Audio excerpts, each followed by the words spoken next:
მოგესალმებით.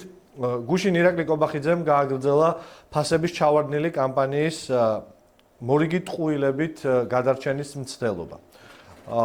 მართლაც ადამიანური უტიფრობის ყველა ზღვარი მოხსნილია, როდესაც საქართველოს პრემიერ-მინისტრად წოდებულმა კაცმა გადაწყვიტა, რომ 500 გრამი ხორცის ფასი შეიძლება ქართულ მაღაზიებში იყოს 10 ლარი და აყიდინებდა ჟურნალისტებს, ხოლო 10 კვერცხის ფასი 4 ლარი და 60 თეთრი. აქამდე ქართულმა საზოგადოებამ იცოდა, რომ ირაკლი კობახიძე არ იყო ნამყოფი საოკუპაციო ხაზთან, რომ ირაკლი კობახიძე იყო გაყიდვების ბიჭუნა კონკრეტული დეველოპერული კომპანიისთვის. ეხლა დაემატა თურმე მისი აბსოლუტური უცოდინრობა საქართველოს ფასების და ის რომ თურმე ირაკლი კობახიძე არც ბაზარში და არც მაღაზიაში ნამყოფი ალბათ არასდროს არ არის უკანასკნელი წლების მანძილზე. იმიტომ რომ ის რომ ნამყოფი იყოს ამ მაღაზიებში ამ მუტიფრად ტყუილით არ დაკავდებოდა. ტყუილი ნომერი 1. დეტალებში უნდა შევიდეთ, იმიტომ რომ არ შეიძლება საქართველოს მოქალაქეების ესე გაბაიბურება. 500 გრამი საქონლის ხორცი ყველაზე მინიმალური ღირებულება. არა 10 ლარი, მინიმალური ყველაზე, არა 10 ლარი, არამედ 15 ლარია. ჯერ არ ვიცი მე საქართველოში ადამიანი არ მეგონება ხორცის ფას 9 კილოობით რო ითვლიდეს. აქაც იაფფასიანობა და მოკლე ფეხი ტყუილის ჩანს ნათლად. 15 ლარი არის ყველაზე მინიმალური ფასი. თუ არ გჯერათ, შეგიძლიათ თქვენ თვითონ ახლავე შეამოწმოთ მარკეტებში ფასი. ორი ნაბიჯი 16 ლარი, ფრესკო 15 და 50, კარფური 14 და 50, გუდვილი 17 და 50 და წერტი 22 და 15. 10 ლარად ბაზარშიც კი შეუძლებელია საქონლის ხორცის ყიდვა. აგრეთვე ბატონ ირაკლი შეეტყოდა ღორის ხორცი და საქონლის ხორცი სხვადასხვა რამ არის და სხვადასხვა ფასიღიც. ამის მიღმა კიდევ ერთხელ ვიტყვი, რომ ზოგადად 9 კილოგრამი ხორცი ერთი ოჯახის ერთი სადილიც კი ვერ იქნება სტანდარტული ოჯახის, სადაც წყვილს ერთი ან ორი შვილი ყავს. არაფერში არავის არ ყოფნის 9 კილოგრამი ხორცი ერთი დღეც. ტყუილი ნომერი 2. კვერცხის ფასთან დაკავშირებით.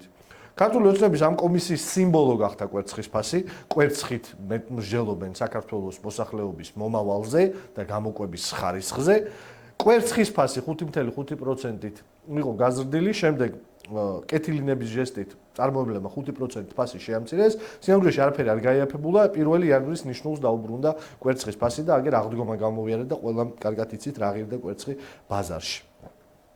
ამასთანავე წინასწარ არის ცნობილი დღეის მდგომარეობით, რომ ელექტროენერგიის განცხადი 1 აპრილს გაზრდილი არის, რომ საწვავი მაგალითად კონკრეტული ბენზოგასამართ სადგურებში უკვე 4 ლარს გადასცა და 4 ლარი და 25 და 4 ლარი და 55 თეთრი ღირს, ყველაზე მაღალი კატეგორიები.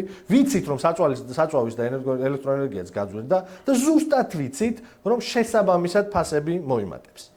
საქართველოს მოსახლეობის პირდაპირ ვიტყვი, უკიდურესი შეურაცხყოფა არის. მოსახლეობის, რომელიც ყოველდღიურად ლუკმა პურისთვის იბრძვის და მათი შემოსავლის ძირითადი ნაწილი საჭმელში მიდის, მათი უკიდეგანო შეურაცხყოფა არის, რომ манипулირება მოახდინო ფასებით და ილაპარაკო იმ ფასებზე, რომელიც რაღაც კონკრეტულ სუპერმარკეტებში, კონკრეტულ დღეებში ფასდაკლებაზე აქვთ, ფაქტიურად ჩამოწერილ პროდუქციაზე. საქართველოს პრემიერ-მინისტრი ეუბნება საქართველოს მოქალაქეებს, რომ ისეთი ხორცი უნდა ჭამონ, რომელსაც 2 დღეში ვადა გაუვა.